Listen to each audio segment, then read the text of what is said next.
News that Google is severing ties with Chinese phone maker Huawei in response to a US government ban has consumers panicking around the world. But how will this affect South African users? Now, social media analyst Yavi Madure joining us this morning to unpack the after effects, the ripple effect of this. Yavi, good morning. Good morning. Let's very quickly just recap on what the reaction has been to this Huawei debacle.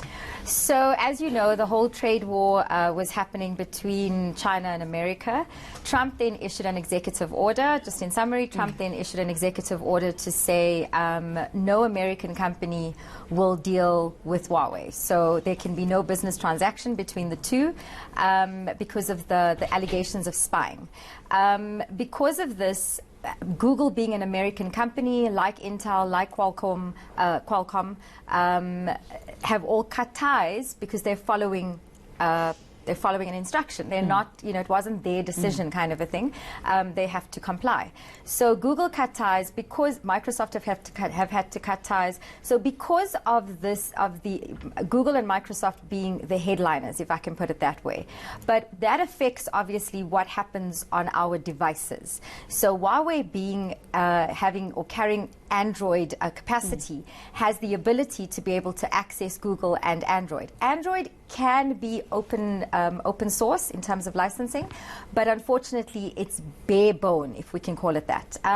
So what has now happened is that Trump has given a 90-day temporary lift to be able to look at what that means in terms of updates and that kind of thing. From a Huawei perspective, if you look at the global analysis, is that they actually did a 3-month stockpile, first of all, in terms of all the little pieces, the hardware that need to go into the actual phone.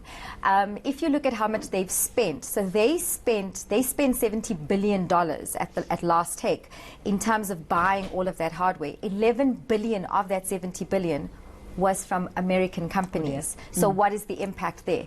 In terms of what that means, now as we bring it down to the actual phone itself, current phones, whatever version you are on at the moment, that's where it will stay. It you won't be able to update. The next model or a newer. In terms of the phone itself, from a South African or from anyone who owns a Huawei thereafter, except for the Chinese, because the Chinese actually don't operate. They operate on their own system.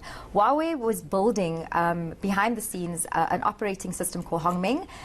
We just don't know user friendliness, user adaptation. That becomes the question. So in terms of South Africans, we're sitting down and looking at it from a Huawei perspective. It's an affordable phone.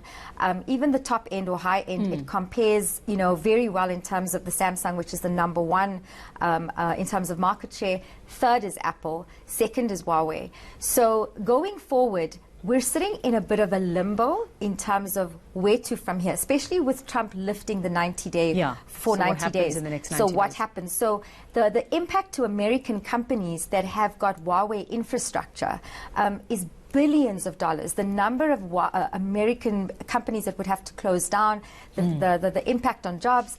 So we're sitting in a bit of a limbo. South Africans have responded in a initially it was a bit of shock. And panic. So panic. Now it is response to that panic, and hashtag Huawei Forever has been trending. So hashtag Huawei Forever has been trending. They're blaming it all on Apple, that Apple is behind this. It's a conspiracy because they were overreaching or they were ahead of them. But bear in mind that Apple stuff is all, the phone itself is put together and manufactured in China. So there's all of these kind of intricate things that is way beyond, I think, our understanding of it. So what can South Africans expect after this? Like you say, we are in limbo. The model you have now is what you're stuck with. Sure. But is that forever? I mean, despite hashtag Huawei Forever, yes. Are you going to be sitting with this phone? What should they be doing? Should they be going out and trying to change now to whether it's Samsung or Apple so that they can keep up with things? I mean, I'm quite doff about these things. You can tell me. What should they do if they're avid phone users, tech users and all of that? Sure. Yeah. So it's too early at this point in time to kind of just panic. It's literally been happening, the last 3 or 4 days.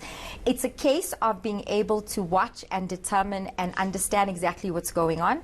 For a very proactive person to be able to not just watch and monitor what's going on from a Huawei perspective, so follow all of their pages, keep an eye on their website, understand what is going on and what comments and messages they are giving out, okay. Firstly. Secondly, understand what is being said globally and what is happening globally, and what, so kind of just don't live in your little bubble. Yeah. Understand what's going on and monitor and watch. Also understand that you need to be asking Huawei, what happens if? Yeah. So asking them, questioning them, giving them the opportunity Are they to be engaging able on to social answer. media? They Are they really They being are. active? So, Okay. so it's a matter of being able to kind of put yourself out there, listening to the news, but also engaging with them directly. You have bought their product.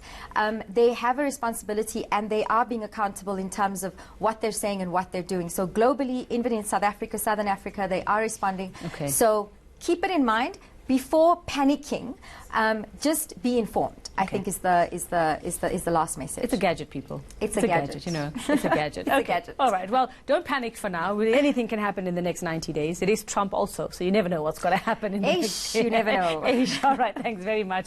That's social media analyst Yavi Madure, just unpacking the entire Huawei saga at the moment, and it's hashtag don't panic at the moment. Let's